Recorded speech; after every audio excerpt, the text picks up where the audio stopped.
చాలా కాలం క్రితం ప్రాచీన కానాను దేశంలో యోర్దాను లోయలో 2 నగరాలు ఉండేవి. అవి సొదొమ మరియు గొమొర్రా. సారవంతమైన మరియు సంపన్నమైన ఆ నగరాలు యెహోవా తోట వలె పచ్చగా ఉన్నవి, జీవంతో సమృద్ధితో నిండి ఉన్నవి. మరియు ప్రయాణికులు వాటి సంపద గురించి మాట్లాడుకునేవారు. కానీ వాటి సంపద అందం కింద చీకటి దాగి ఉంది. అవి దేవుని భయం లేని నగరాలు. వాటి ప్రజలు నీతి న్యాయం నుండి దూరం అయ్యారు.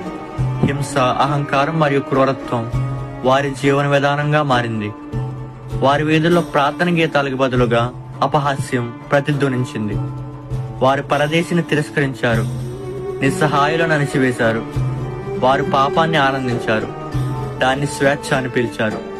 దేవుని సేవకుడైన హెజ్కేలు తరువాత వారి గురించి ఇలా వ్రాశాడు: నీ చెల్లెలైన సొదొమ చేసిన దోషమేదనగా దానికిని దాని కుమార్తెలకును కలిగిన గర్వమును, ఆహార సమృద్ధిని, నిర్విచారమైన సుఖస్థితియు నన్నదియే.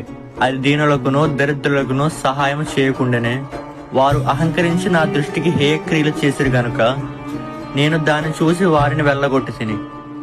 ఆకాశంలోని దూతలు కూడా ఆ ఏడుపులను, ఆ బాధను, ఆ అన్యాయాన్ని, ఆ అణచివేతను విన్నారు.